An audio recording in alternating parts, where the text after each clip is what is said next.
ओम शांति। आज 25 जून 2026 के साकार मधुर महावाक्य है। सतगुरुवार वरदानी दिवस की बहुत बहुत हार्दिक शुभकामनाएं। वरदानी दिवस पर हम परम सतगुरु से वरदान लेते हैं, दृष्टि लेते हैं, उन्हें भोग स्वीकार कराते हैं। योग युक्त स्थिति में रहकर परम सतगुरु को भोग स्वीकार कराएं और उनकी वरदानी दृष्टि से वरदान प्राप्त करें। जो वरदान हम लें उसको बार बार रिवाइज करना है और स्वीकार करना है कि मुझे बाबा से वरदान मिला है, मैं बाबा का वरदानी बच्चा हूँ, इस वरदान को मुझे प्रयोग करना है। आज का वरदान है कंबाइंड रूपधारी भाव। एक समय में कंबाइंड रूप से सेवा करो। आवाज से सेवा करते हैं तो प्रजा तैयार होती है। आवाज से परे स्थिति में, अव्यक्त स्थिति में रहकर किसी को ज्ञान सुनाएंगे तो वारिस तैयार होंगे। नहीं तो जो आत्माएं आवाज से प्रभावित होती हैं वो आवागमन में आ जाती हैं, आ गई फिर चली गई। लेकिन जो वारिस क्वालिटी की आत्माएं हैं वो कभी भी बाबा को छोड़कर नहीं जाती हैं। ऐसे कंबाइंड रूप की सेवा करनी है, आवाज से परे स्थिति में रहकर सेवा करनी है। आज की मधुर मुरली में बाबा ने बड़ी रोचक बात समझाई है कि आप बच्चे एक बाबा को याद करते हो तो पावन बन जाते हो, और ये याद की मेहनत हर एक को करते रहना है। माया रावण धोखेबाज है, वो याद भुला देगी, फिर रोना पड़ेगा, पछताना पड़ेगा। अब आपने बाबा को पहचाना है, कम से कम 8 घंटा बाप को याद करो और उनकी श्रीमत पे चलो। उठते बैठते चलते फिरते भी एक बाबा याद आए। बाबा ने कहा कि जो बच्चे मेरी याद में रहते हैं वो पावन बन जाते हैं। कई बच्चे कहते हैं हम अपने धन का क्या करें, तो बाबा कहते इस धन को सफल करो, हॉस्पिटल यूनिवर्सिटी खोलो। जो बच्चे सफल करते हैं उनको भविष्य में उच्च पद मिलता है। कोई हॉस्पिटल बनाते हैं तो उनका स्वास्थ्य अच्छा रहता है। कोई धर्मशाला बनाते हैं, मकान अच्छा मिलता है। और कोई सेवा केंद्र बनाते हैं, ईश्वरीय सेवा का स्थान बनाते हैं, तो ये हॉस्पिटल भी है, यूनिवर्सिटी भी है। इसके रिटर्न में 21 जन्मों की प्राप्ति हो जाती है। तो बाबा कहते हैं तुम बच्चों को बहुत शौक होना चाहिए कि हम अपना तन मन धन सब सफल करें। और आपके जो सेवा स्थान है, यहाँ कोई भी आए तो उसको बाबा का परिचय देना है। और फिर कोई कहीं पर भी पढ़ने के लिए जाना चाहे, किसी को कहीं और जाके अच्छा लगता है, तो बाबा कहते हैं उन्हें मना नहीं करनी है, लेकिन पढ़ाई कभी मिस ना हो, ये अटेंशन रखना है। ईश्वरीय पढ़ाई मुरली जरूर सुननी है, क्लास में जाकर सुननी है। जब हम क्लास में जाते हैं तो वहाँ के वातावरण से भी बहुत अच्छा असर पड़ता है। बाबा ने कहा ये सेवा हर बच्चे को करनी है। और एक और बड़ी अच्छी बात बाबा ने याद दिलाई। बाबा ने कहा कि ये पावन बनने का जो मंत्र है वो याद की यात्रा है। जो बच्चे पावन बनेंगे वो पावन दुनिया में ऊंच पद प्राप्त करेंगे। आज हम सब दृढ़ संकल्प करेंगे कि हम अपना चार्ट याद का बढ़ाएंगे। बिजी होते हुए भी बीच बीच में हर घंटे में 1 मिनट के लिए पावरफुल मेडिटेशन करेंगे और अपने आप से पूछना है मैं कितना हर्षित रहता हूँ, कितना बाबा को याद करता हूँ। याद से ही निरोगी बनेंगे, याद से ही रोना समाप्त हो जाएगा। इस याद की यात्रा को बढ़ाते जाना है, साइलेंस में रहना है और अधिक से अधिक याद से आत्मा को शक्तिशाली बनाना है। आज चलते फिरते बाबा का वरद हस्त अपने पे अनुभव करेंगे और महसूस करेंगे मैं शक्तिशाली आत्मा हूँ, कंबाइंड रूपधारी आत्मा हूँ। व्रत रखेंगे, व्यर्थ नहीं सोचना, व्यर्थ नहीं बोलना, सबके गुणों को देखना है और याद की यात्रा को बढ़ाना है। सुनते हैं बाबा के मधुर बोल। बाबा ने कहा, मीठे बच्चे, पावन बनने का एकमात्र उपाय है बाप की याद। याद की मेहनत ही अंत में काम आएगी। याद की मेहनत अंत में काम आएगी। क्वेश्चन है, संगम पर कौन सा तिलक दो तो स्वर्ग की राजाई का तिलक मिल जाएगा। संगम पर कौन सा तिलक दो तो स्वर्ग की राजाई का तिलक मिल जाएगा। संगम पर ये तिलक दो, हम आत्मा बिंदी हैं, हम शरीर नहीं। अंदर ही अंदर घोटते रहो, हम आत्मा हैं, हमें बाबा से वर्षा लेना है। बाबा भी बिंदी है, हम भी बिंदी हैं। इस तिलक से स्वर्ग की राजाई का तिलक प्राप्त हो जाएगा। बाबा कहते हैं, मैं गारंटी करता हूं, तुम याद करो तो आधा कल्प के लिए रोने से छूट जाएंगे। गारंटी करो।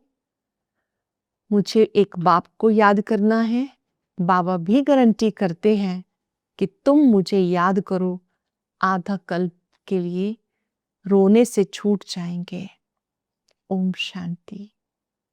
ये फुरना चाहिए कि मुझ आत्मा को बाबा को जरूर याद करना है। अंदर में एक लगन चाहिए कि मुझे एक को याद करना है। समय बचा के भी बाबा को याद करना है, तब पावन बन सकते हैं। मेहनत जो कुछ है वो यही है। जो मेहनत बच्चों से पहुंचती नहीं, माया बहुत हैरान करती है। एक बाप की याद भी भुला देती है, दूसरे की याद आ जाती है। बाप अथवा साजन को याद नहीं करते।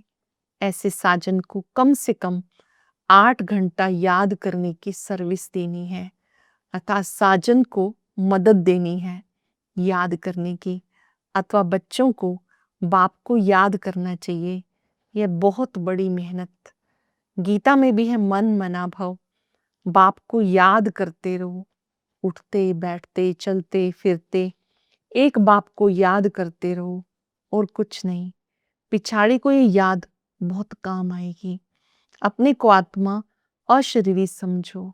अब हमें वापस घर जाना है, ये मेहनत बहुत करनी है। सवेरे स्नान आदि कर फिर एकांत में ऊपर छत पर या हाल में जाके बैठ जाओ। सुबह सुबह स्नान करके छत पे चले जाओ या हॉल में बैठ जाओ। जितना एकांत हो उतना अच्छा। हमेशा ख्याल करो, हमें बाबा को याद करना है, बाबा से पूरा वर्षा लेना है। ये मेहनत हर 5-4 वर्ष के बाद तुम्हें करनी पड़ती। सतयुग, त्रेता, द्वापर, कलयुग, कहाँ भी तुम्हें मेहनत नहीं करनी पड़ेगी। इस संगम पर तुम्हें बाबा कहते, मुझे याद करो। बस यही वेला है, अमृत वेला। यही वेला है जब मुझे याद करो। बाबा आते संगम पर और कभी आते ही नहीं। तुम भी नंबरवार पुरुषार्थ अनुसार जानते हो। बहुत बच्चे बाबा को भूल जाते हैं, इसलिए बहुत धोखा खाते हैं। रावण बहुत धोखेबाज है, आधा कल्प का दुश्मन है। इसलिए बाबा कहते रोज सवेरे उठकर विचार सागर मंथन करो, चार्ट रखो, कितना समय बाबा को याद किया, कितनी जंग उतरी, कितना याद किया, कितनी जंग उतरी। सारा मदार याद पर है। बच्चों को पूरी कोशिश करनी है अपना पूरा वर्षा पाने की। नर से नारायण बनना है। यह सच्ची सत्यनारायण की कथा जो हम सुन रहे हैं, ये सत्यनारायण की कथा है। भले घर गृहस्थ में रहो, धंधा धोरी करो, बाप को याद जरूर करो और पावन बनना है। बस याद नहीं करेंगे तो रावण से कहाँ ना कहाँ धोखा खाते रहेंगे। इसलिए मूल बात समझाते याद की, शिव बाबा को याद करना है। देह सहित देह के जो भी संबंधी हैं उन्हें भूल अपने को आत्मा निश्चय करो। बार बार बाबा समझाते, अपने को आत्मा समझ मुझे याद करो, नहीं तो फिर अंत में बहुत पछताएंगे, बहुत धोखा खाएंगे। कोई ऐसा जोर से थप्पड़ लगेगा जो माया एकदम काला मुंह कर देगी। बाबा आए हैं आत्मा को गोरा बनाने। बाबा कहते, तुम कहते हो ना पावन दुनिया का मालिक कैसे बने। बाबा कहते मुझे याद करो और कोई उपाय नहीं। कितना भी दान पुण्य करो, कितनी मेहनत करो, चाहे आग से आते जाते रहो, कुछ भी काम नहीं आ सकता सिवाय बाप की याद के। बहुत सिंपल बात है, इसको सहज योग कहते हैं। अपने से पूछो, हम मीठे मीठे बाप को सारे दिन में कितना याद करते हैं। नींद में तो कोई पाप नहीं करते हैं, अशरीरी हो जाते हैं। बाकी दिन में बहुत पाप होते हैं और पुराने पाप भी बहुत है, दिन में भी हो जाते हैं और पिछला पापों का खाता भी बहुत है। मेहनत करनी है याद की। यहाँ आते हो तो मेहनत करनी है। बाहर के वाहियात संकल्पों को उड़ा दो, नहीं तो वायुमंडल बड़ा खराब कर देते हैं। घर के खेती बाड़ी के ख्यालात चलते रहते हैं। कभी बच्चे याद पड़ेंगे, कभी गुरु की याद आएगी। संकल्प चलते रहेंगे तो वायुमंडल को खराब कर देंगे। मेहनत नहीं करने वाले विघन डालते हैं। ये इतनी महीन बातें हैं, तुम भी जानते हो, फिर कभी नहीं जानेंगे। बाप अभी वर्षा देते हैं, फिर आधा कल्प के लिए निश्चिंत हो जाते हैं। लौकिक बाप के पुराने ख्यालात बेहद बाप के फुरने में कितना अंतर है। शिव बाबा जो हमें पढ़ाते हैं, ये पढ़ाई पढ़ना और लौकिक पिता जो कहते, दोनों में कितना अंतर है। बाबा कहते भक्ति मार्ग में मुझे कितना फुरना रहता, भगत कितना घड़ी घड़ी याद करते हैं, सत्युग में कभी कोई याद नहीं करते। बाप कहते तुम्हें इतना सुख देता हूं जो तुमको मुझे वहां याद करने की दरकार ही नहीं रहेगी। हम जानते हैं हमारे बच्चे सुख धाम शांति धाम में बैठे हैं, वहां दूसरा कोई मनुष्य समझ ना सके। ऐसे बाप में निश्चय बुद्धि होने में माया विघन डालती है। सब चेक करेंगे, मेरा पक्का निश्चय है, निश्चय बुद्धि बनने में माया विघन डालती। बाबा कहते सिर्फ मुझे याद करो तो आत्मा में जो अलाई है वो निकल जाएगी। सारा मदार याद करने पर है। शिव बाबा खुद भी कहते मुझे याद करो। आत्माओं को कहते हैं बच्चे, वह निराकार परमात्मा भी आत्माओं को कहेंगे। मूल बात है ये। कोई भी आए उनको बोलो अल्लाह को याद करो और कोई भी तिक तिक नहीं करनी। अल्लाह को याद करो, मैं आत्मा हूँ, शिव बाबा का बच्चा हूँ। अंदर ही अंदर घोटते रहो। अंदर ही अंदर क्या पक्का करना है? मैं आत्मा हूँ, शिव बाबा का बच्चा हूँ। मैं आत्मा बिंदी हूँ। हमें बाबा से वर्षा लेना है। बाबा भी बिंदी है, वो ज्ञान सागर सुख सागर है। वो हमें वरदान देते हैं। इनके बाजू में आके बैठते हैं, ब्रह्मा बाबा की भ्रिकुटी में बैठते हैं। कहते माँ में कम याद करो। सत्युग में तुम अपने को आत्मा समझते हो, परंतु बाप को नहीं जानते हो। हम आत्मा एक शरीर छोड़ दूसरा लेते हैं, वहां कभी भी अकाली मृत्यु नहीं होती है। बाबा कहते तुमने बाप को पहचाना है तो अब श्रीमत पे चलो। शिव बाबा को पहचाना है तो अब श्रीमत पे चलो। बाप को याद करो, अपने को आत्मा समझो। हमें अब जाना है, ये शरीर छोड़ना है, बाकी टाइम सर्विस में लगाना है। तुम बच्चे बहुत गरीब हो, इसलिए बाबा को बहुत तरस पड़ता है। बाबा ने कहा तुमसे कोई पूछे बूढ़ी बूढ़ी माताओं से कि तुम कहाँ जाती हो, तो वो लोग गीता पाठशाला में जाती हैं। बच्चे प्रदर्शनी आदि पर कितना खर्चा करते हैं, लिखते भी हैं फलाना अच्छा प्रभावित हुआ। बाबा कहते एक भी ऐसा नहीं लिखता कि बरोबर इस समय बेहद का बाप इस ब्रह्मा तन में आया हुआ है, उससे स्वर्ग का वर्षा मिल सकता है। बाबा समझ जाते हैं एक को भी निश्चय नहीं हुआ, सिर्फ प्रभावित होते हैं कि ज्ञान बहुत अच्छा है, सीढ़ी ठीक रीति से दिखाई है, परंतु खुद योग में रह के तमो प्रधान से सतो प्रधान बने वो नहीं करते हैं। सिर्फ कहते समझानी बहुत अच्छी है परमात्मा से वर्षा पाने की, परंतु खुद पाए वो नहीं है। कुछ भी पुरुषार्थ नहीं करते, प्रजा ढेर बनेगी, बाकी राजा बने उसमें मेहनत है। हर एक अपने दिल से पूछे, बहुत इंपॉर्टेंट बात, क्या पूछे? मैं बाबा की याद में कितना रहता हूँ। याद में रहने वाले बच्चे हर्षित रहेंगे, वही देवता बनेंगे। ऐसे से अपने साथ बातें करो, ट्राई करके देखो, बाबा को याद करते रहो, तो बाबा गारंटी करते हैं तुम आधा कल्प कभी भी रोएंगे नहीं। अब तुम कहते हो बाबा आप आके हमें रावण पर जीत पहनाते हो। जो जितनी मेहनत करते हैं अपने लिए, हम जो भी कर रहे हैं, जितना भी पुरुषार्थ कर रहे हैं, सब अपने लिए। बाबा कहते बहुत दान पुण्य जो करते हैं वो राजा के पास जन्म लेते हैं। गोल्डन स्पून इन माउथ कहा जाता। सत्युग में तुम्हें मिलता है golden spoon in the mouth, सत्युग में होता है। कलयुग में जो राजाओं के पास जन्म लेते उनको भी मिलता है। फिर भी यहाँ अनेक प्रकार के दुख होते हैं। तुम भविष्य 21 जन्मों के लिए सदा सुखी हो जाते हो, वहां कभी बीमार नहीं होंगे। गोल्डन स्पून इन स्वर्ग यहाँ है, अल्पकाल के लिए राजाई है, तुम्हारे 21 जन्मों के लिए है। आप बाबा से 2 युगों का वर्षा लेते हो। बुद्धि से अच्छी रीति काम लेना है, फिर समझाना है। ऐसे नहीं कि भक्ति में राजा नहीं बन सकते।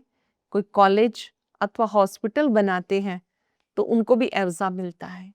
कोई हॉस्पिटल बनाते, कॉलेज बनाते, उसका भी रिटर्न मिलता। वो दूसरे जन्म में अच्छी तंदुरुस्ती होगी। कहते हैं इनको सारी आयु कभी बुखार नहीं हुआ। ऐसे भी लोग हैं जिन्हें कभी भी बुखार नहीं हुआ, बड़ी आयु होती है। वो दान पुण्य किया है, हॉस्पिटल बनाते हैं तब आयु बढ़ती है। यहाँ तो योग से तुम एवर हेल्दी वेल्दी बनते हो, योग से 21 जन्म के लिए शफा पाते हो। ये बहुत बड़ी हॉस्पिटल, बहुत बड़ा कॉलेज है, बहुत बड़ा हॉस्पिटल है ये, बहुत बड़ा कॉलेज भी है। हर एक समझ सकते हैं। बाबा कहते जिसको जहाँ मजा आए, दिल लगे, वहां जाके पढ़ाई पढ़ सकते हो। ऐसे नहीं कि हमारे सेंटर पर आए, इनके पास क्यों जाते हो, नहीं। जिसको जहाँ चाहिए वहां जाए। बात तो एक ही है, मुरली तो पढ़कर सुनाते हैं, वो मुरली यहाँ से जाती है। फिर कोई विस्तार से अच्छा समझाते हैं, कोई सिर्फ पढ़ के ही सुना देते हैं। माउंट आबू से ही मुरली आती है सबके पास। हर सेंटर पर वो ईश्वरीय महावाक्य सुनाए जाते हैं। सुनते समय याद रहे कि शिव बाबा सुनाते हैं। भाषण आदि करने वाले अच्छी ललकार करते रहेंगे। कहाँ भी भाषण हो पहले बताओ, शिव बाबा कहते अपने को आत्मा समझ मुझे याद करो, तुम्हारे विक्रम विनाश होंगे, पावन बन पावन दुनिया का मालिक बन जाएंगे। कितना सहज समझाते हैं। अच्छा, मीठे मीठे सिक्के लदे बच्चों प्रति मात पिता बाप दादा का याद प्यार गुड मॉर्निंग। रूहानी बाप की रूहानी बच्चों को नमस्ते। रूहानी बच्चों की रूहानी बाप दादा को याद प्यार नमस्ते गुड मॉर्निंग। शुक्रिया बाबा, शुक्रिया। धारणा के लिए सार, बाहर के वाहियात ख्यालातों को छोड़ एकांत में बैठ याद की मेहनत करनी है। सवेरे सवेरे उठकर विचार सागर मंथन करना है, अपना चार्ट लिखना है। जैसे भक्ति में दान पुण्य का महत्व है, ऐसे ज्ञान मार्ग में याद का महत्व है। याद से आत्मा को हेल्दी वेल्दी बनाना है। अशरीरी रहने का अभ्यास जरूर करना है। अशरीरी बनने की प्रैक्टिस बार बार करनी है। वरदान है कंबाइंड रूप की सेवा द्वारा आत्माओं को समीप संबंध में लाने वाले कंबाइंड रूपधारी भव। कंबाइंड रूप की सेवा द्वारा आत्माओं को समीप संबंध में लाने वाले कंबाइंड रूपधारी भव। सिर्फ आवाज द्वारा सेवा करने से प्रजा बनती जा रही है, लेकिन आवाज से परे स्थिति में स्थित होकर फिर आवाज में आओ। अव्यक्त स्थिति फिर आवाज, ऐसे कंबाइंड रूप की सेवा वारिस बनाएगी। आवाज द्वारा प्रभावित हुई आत्माएं अनेक आवाज सुनने से आवागमन में आ जाती हैं, लेकिन कंबाइंड रूपधारी बन कंबाइंड रूप की सेवा करो तो उन पर किसी भी प्रकार का प्रभाव नहीं पड़ सकता। स्लोगन है साधनों में बेहद के वैराग वृत्ति की साधना मर्ज होने न दो। साधनों में बेहद के वैराग वृत्ति की साधना मर्ज न होने दो। साधन कितने ही बढ़ते जाएं, लेकिन साधना कभी कम ना हो। आज पूरा दिन बहुत सुंदर अनुभव करेंगे। मैं कंबाइंड रूपधारी आत्मा हूं। आवाज से परे स्थिति में स्थित होकर सेवा करेंगे। याद की रेस करेंगे। 3 तिलक चमकते हुए देखेंगे। मैं आत्मा बिंदी हूं, बाबा बिंदी है। जो बातें बीत गई उन्हें भी बिंदु लगाएंगे।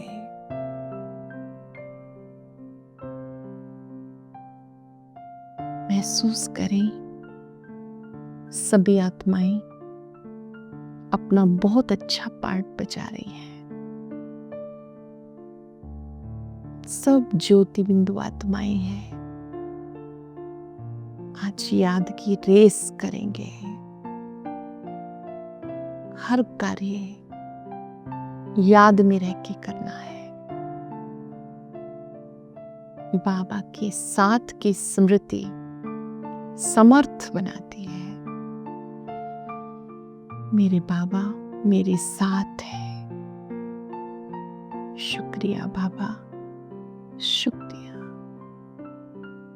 ओम शांति शांति।